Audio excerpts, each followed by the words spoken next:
Materi pertemuan keempat ada tiga, yaitu yang pertama, pengertian sumber ajaran Islam, yang kedua, kedudukan Al-Quran sebagai sumber hukum Islam yang pertama, dan yang ketiga, keistimewaan atau bukti kebenaran dan keutamaan mempelajari Al-Quran.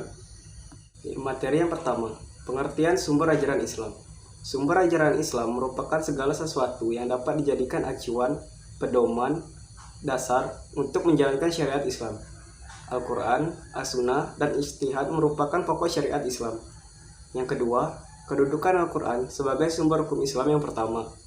Kedudukan Al-Quran sebagai sumber hukum Islam adalah sumber hukum Islam yang paling utama. Semua hukum Islam harus merujuk terlebih dahulu kepada Al-Quran, karena isi Al-Quran merupakan firman Allah yang sudah pasti kebenaran di dalamnya dan sudah terbukti bermanfaat jika diamalkan. Yang ketiga, keistimewaan atau bukti kebenaran dan keutamaan pelajaran Al-Quran. Jika ada suatu amalan sunnah yang sangat dianjurkan kepada umat muslim, membaca Al-Quran adalah salah satunya. Sayangnya, ibadah ini sering ditinggalkan dengan alasan kesibukan. Padahal ada banyak sekali keutamaan membaca Al-Quran. Berikut beberapa contoh keutamaan membaca Al-Quran. Yang pertama, membaca Al-Quran mendapat pahala dan kebaikan. Yang kedua, manfaat syafaat di hari kiamat. Yang ketiga, mengangkat derajat orang tua di akhirat. Yang keempat, meringankan masalah hidup. Dan yang kelima, Al-Quran sebagai cahaya hidup untuk umat-umat muslim yang ada di seluruh dunia. Materi pertemuan kelima ada 5, yaitu 1. Pengertian As-Sunnah dan pembagiannya. 2. Kedudukan As-Sunnah sebagai sumber hukum Islam. 3. Fungsi As-Sunnah terhadap Al-Quran.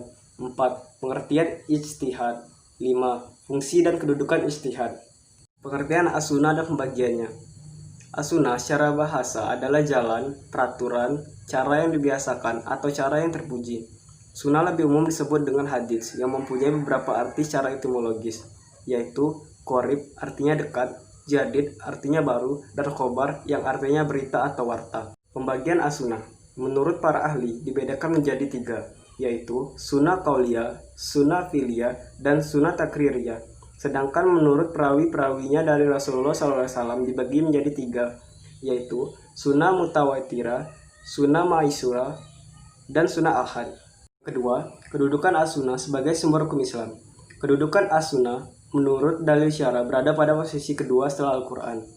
As-Sunnah di samping sebagai penafsir terhadap Al-Quran juga berfungsi sebagai referensi dan sumber petunjuk kedua setelah Al-Quran.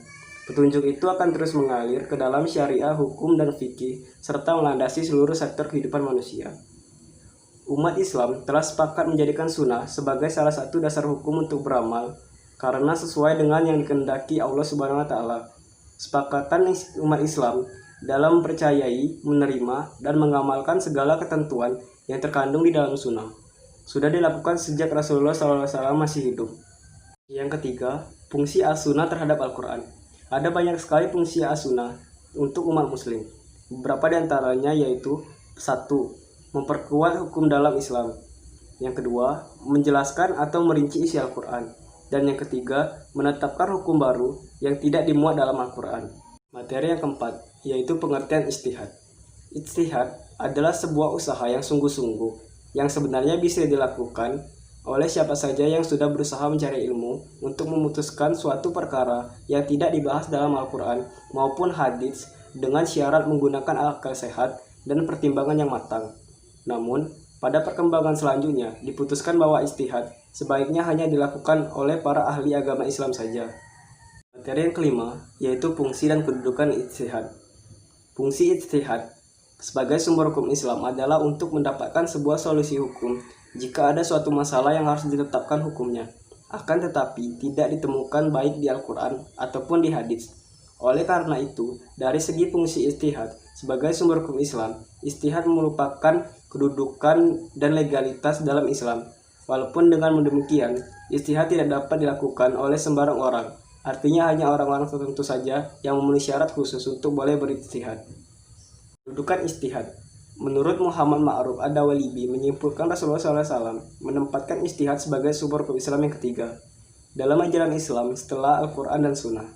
Kedudukan ijtihad begitu penting dalam ajaran Islam karena ijtihad telah dapat dibuktikan kemampuannya dalam menyelesaikan segala persoalan yang dihadapi umat muslim dari zaman Nabi Muhammad SAW hingga sekarang.